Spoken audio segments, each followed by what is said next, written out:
मंत्रालय है, उनके अंदर सारे उनके रूल है, पुलिस है, और वो नहीं समझ आ रहा है कि वो किसके खिलाफ प्रदर्शन कर रहे। रूल तो उनके हाथ में है, कानून वो उनके हाथ में है।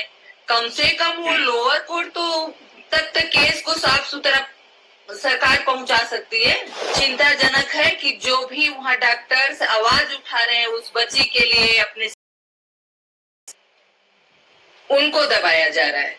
उनको डराने के लिए हॉस्पिटल के अंदर एक भीड़ आती है, तोड़ फोड़ करती है, मारपीट करती है, उनको धमकी देती है नर्सों को कि हम उसी डॉक्टर की तरह हालात कर। सरकारें एक दूसरे पे थोप रही हैं, प्रदर्शन कर रही हैं, बजाय कि वो उस केस पे काम करे, महिला सुरक्षा पे बात करें, अपने कानून में जो भी कमियां हैं उसको पूरा करें। लेकिन नहीं, वहां पे तो जिनके जो मुख्यमंत्री हैं, उनके अंदर स्वास्थ्य मंत्रालय है, उनके अंदर सारे उनके रूल है, पुलिस है, और वो नहीं समझ आ रहा है कि वो किसके खिलाफ प्रदर्शन कर रहे, किससे फांसी मांग रही है। रूल तो उनके हाथ में है, कानून वो उनके हाथ में है। कम से कम वो लोअर कोर्ट तो तक केस को साफ सुथरा सरकार पहुंचा सकती है। तो चिंताजनक है कि जो भी वहाँ डॉक्टर्स आवाज उठा रहे हैं उस बच्ची के लिए, अपने सेफ्टी के लिए, उनको दबाया जा रहा है। उनको दबाने के लिए, उनको डराने के लिए हॉस्पिटल के अंदर एक भीड़ आती है, तोड़ फोड़ करती है, मारपीट करती है, उनको धमकी देती है नर्सों को कि हम उसी डॉक्टर की तरह हालात कर। तो मैं आपके चैनल के माध्यम से यही कहना चाहूंगी कि हम सबको इस पे मिलके सोचने की जरूरत है, सरकार को सोचने की जरूरत है कि आज भी जब भी कोई घटना होता है निर्भया का नाम आता है, लेकिन निर्भया की घटना से, उसके मौत से हमने क्या सीखा है? हमारे सिस्टम में क्या बदलाव आया? हमारे कानून में जो भी बदलाव उस पे काम का क्या हुआ? आज भी हम 2012 में ही खड़े।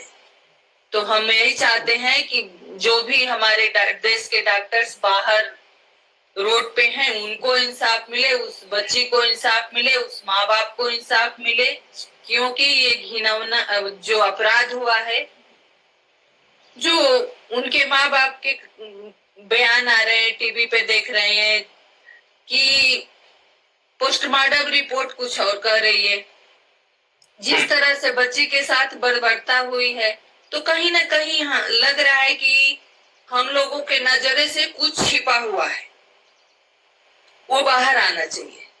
क्योंकि जिस तरह से वो बात कर रहे हैं, पोस्टमार्टम रिपोर्ट सामने आ रही है, तो उस तरह से तो लग रहा है कि बच्ची के साथ कुछ और ही हुआ, उसमें कुछ कोई और भी शामिल है, क्योंकि एक आदमी इतना काम नहीं कर सकता अकेले। तो हम यही चाहेंगे कि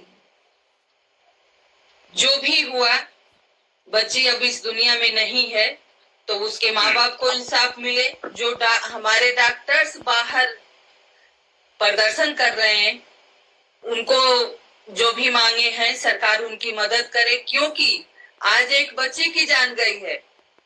कोई जरूरी नहीं है कि बच्ची की जान गई है, डॉक्टरों को भी खतरा है, क्योंकि आप देखेंगे कहीं भी सरकारी हॉस्पिटल में अगर कुछ भी डॉक्टरों से इधर उधर होगा, जरा सा देर हो गई तो मरीज के परिवार वाले उनपे हमला कर देते हैं, सारा दोष उनपे मर देते हैं। तो कम से कम उनको तो सिक्योरिटी चाहिए। आप बैंक में जाएंगे, उस पे मोटे शब्द में लिखा होता है कि उनके उस अधिकारी के साथ कोई दुर्व्यवहार हुआ तो इतनी सजा होगी, फाइन होगी। पुलिस में जाइए, वहां पे लिखा होता है कि उनको कोई अभद्र व्यवहार नहीं करेगा। तो डॉक्टर्स क्यों भाई, क्यों उनके पर हमला होता है? वो 24-24 अपना घर परिवार छोड़ के 24-24 घंटे मेहनत करते हैं, तो उनको इंसाफ क्यों नहीं मिल रहा है? तो उनको इंसाफ मिलना चाहिए, उस बच्ची को भी इंसाफ मिलना चाहिए। आज जो भी तथ्य है वो पूरी तरह से सामने आना चाहिए। सरकार को इस पे ध्यान देना चाहिए, इस पे काम करना चाहिए, क्योंकि अगर हम बार बार निर्भया का नाम ले रहे हैं तो निर्भया के घटना से सरकार को, समाज को कुछ सीखना चाहिए क्योंकि आज उस बच्ची के साथ हुआ, कल किसके साथ होगा, कल कुछ भी हो सकता है। तो हम यही कहेंगे कि उस जो भी वहां पे सिस्टम है, सरकार है, पुलिस है, इस केस को पूरी तरह से साफ सुथरा जांच हो, जो भी तथ्य है सामने आए और उस बच्ची को इंसाफ मिले।